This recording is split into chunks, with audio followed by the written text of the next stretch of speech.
Hello everyone, Alexandra Badgett, Miss North Carolina here, and today we will be reading Dancing in the Wings by Miss Debbie Allen. Debbie Allen's Dancing in the Wings. Ever since I was born and could see, everywhere I looked, I saw dance. In the clouds as the wind blew them across the sky, in the ripples on a pond, even in the sea of ants marching up and down their hills. Dance was all around me. Dance was me. My mom calls me sassy because I like to put my hands on my hips and because I always have something to say. Well, if you had feet as big as mine, you'd understand why.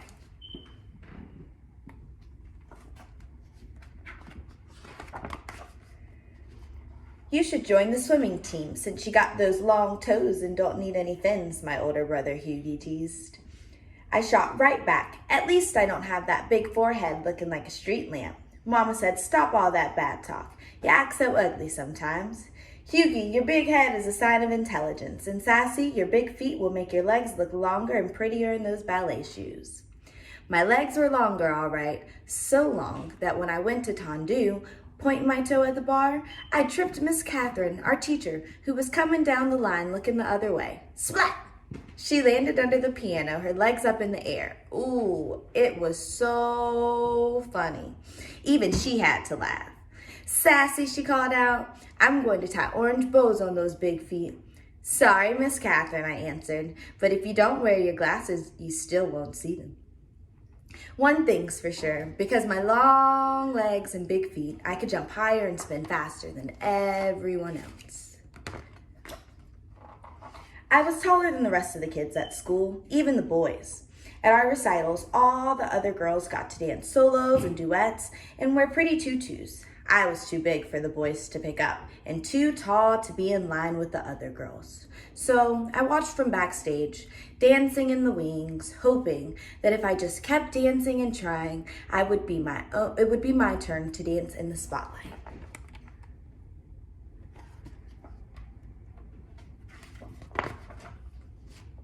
One day, at the end of ballet class, Miss Catherine announced, Mr. Debato from the Russian school is coming next week to look for talented young people for the Summer Dance Festival in Washington, D.C. The whole room turned into a whirlpool of excitement as the sign-up sheet was posted. Everyone wanted to try, especially me. But as I wrote my name down, I heard two girls, Molly and Mona, giggle. Mona said, oh, please, she'll never make it. They said talent, not a tyrannosaurus. My heart seemed to stand still. For once, I had nothing to say. I couldn't hide the tears I felt welling up in my eyes, so I just grabbed my dance bag and ran to the parking lot.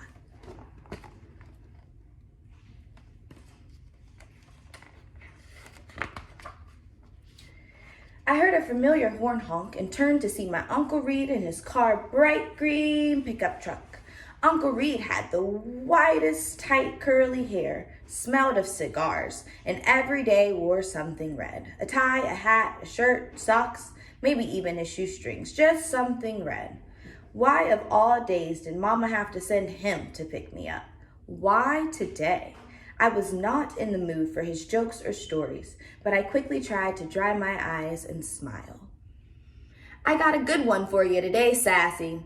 What did the banana say to the monkey? Split! Get it? Split? Banana split? I started to cry. Sassy, what's wrong? He asked. I told him what had happened. I'm just so much taller than all the other dancers, Uncle Reed. Sassy, he said, you gotta look at this as a gift. Being tall means you can see all around, so you can always find the right path to take. No, I said, it means I stick out like a big acne bump on someone's nose. I'll never get to dance. It's a waste of time to go to that audition. Listen, gal, said Uncle Reed, if I was as tall and pretty as you, I wouldn't need to wear red so people know it's me coming and going. All you gotta do to make your mark on the world is walk into a room.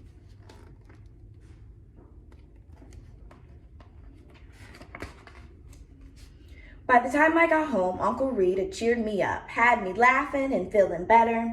As I got out of his truck, he waved goodbye, calling out, "Make your mark, gal." Hughie and his football friends stopped playing.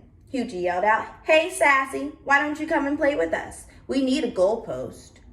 His little mean, ugly friends laughed. Boy, did that make me mad.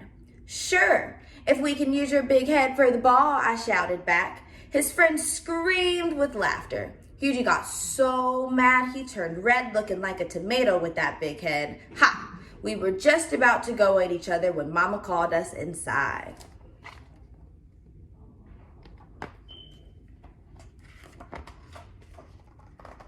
Late that night, I lay awake, staring out my window and thinking about Uncle Reed's words. I could see myself dancing in the Milky Way, swirling and twinkling, shooting stars.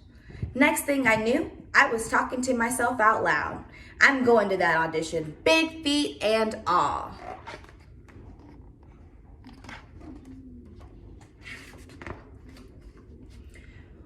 On the day of the tryout, kids came from all over the city. It was so crowded. Everyone was expected to wear black, but like Uncle Reed said, I picked my own color, bright yellow. And instead of standing in the back, I squeezed between Molly and Mona right in the front row. I ignored their snickering. Miss Catherine came in and introduced Mr. DeBato. Everyone applauded. Boy, was he short. Couldn't have been more than 4 feet 9 inches tall. He started walking down the rows, pacing back and forth, just looking at us. Then he stopped right in front of me and said, "Young lady, why are you wearing that loud yellow leotard? I'll need to put on sunglasses to see anybody else. Please go to the back row." I don't know, but if you ask me, I like the yellow leotard. But let's keep going. Molly whispered, "See ya, wouldn't want to be ya." At least he noticed me. I snapped. I put my hands on my hips and walked to the back. The first round of the audition was center floor exercises. Mr. DeBato walked around, prodding and poking, making corrections. He stopped once and looked right at me, but didn't say a thing. I held my breath as he dismissed almost half the kids after the first round, but not me. Next was the adagio, the slow section.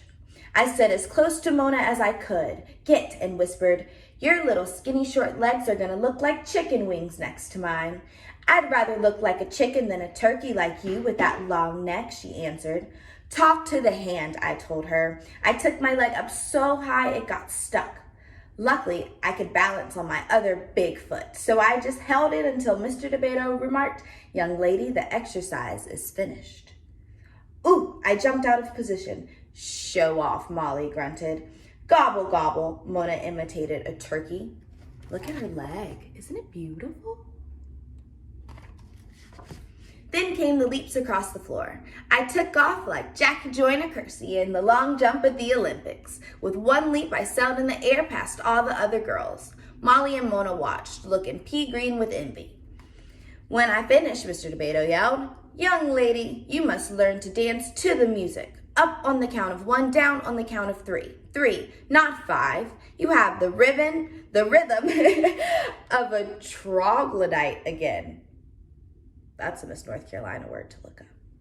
I was crushed. As I passed Mona to get back in line, she said, "Next time, bring your big butt down by 3. "Your mama," I said. Ooh, did I wish I was a wizard. I'd turn them into big fat frogs and tutus trying to hip hop. Do you see our tutus, our frogs?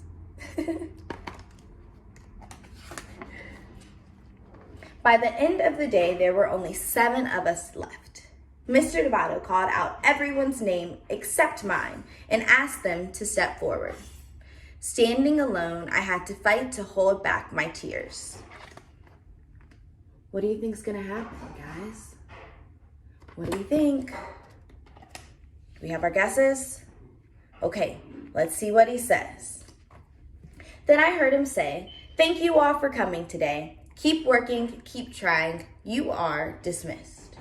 Mr. DeBato said to me, "Sassy, you have a great deal of potential. You have beautiful long arms and legs, but you flail about with no control. You must learn to use your feet better and timing. We have a lot of work to do when you come to Washington this summer, but please leave that loud yellow leotard at home.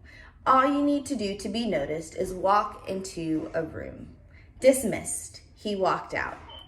Jumping and shouting, I ran to the parking lot. I made it, Mama, I made it. Guess who was there to pick me up? Mama, Uncle Reed, Hughie, and half his football team piled in the back of the green truck on their way to a game. Everybody was so proud of me, even Hughie. You go, Miss Bigfoot. Thank you, Mr. Bighead, I said. We all laughed.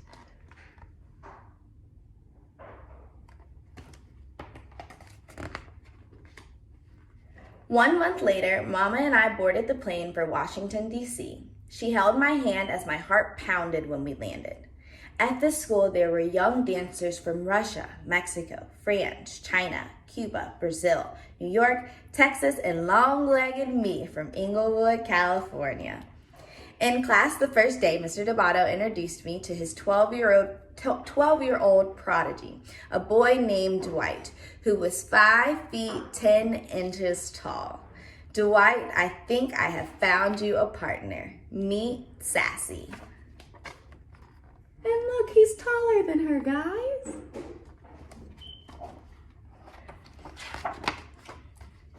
Mama was right. Being tall wasn't so bad after all, and neither was having a big head. By the end of the summer, Eugenie won the grand prize at Space Camp in Alabama, and I got to dance a duet with Dwight in the summer concert.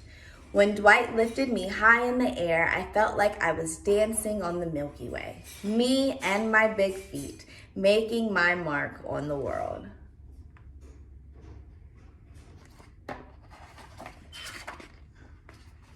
The end. I hope you guys enjoyed Dancing in the Wings by Miss Debbie Allen as much as I did. Stay safe, stay home. Much love from Miss North Carolina 2019, Alexandra Badgett. Bye, guys.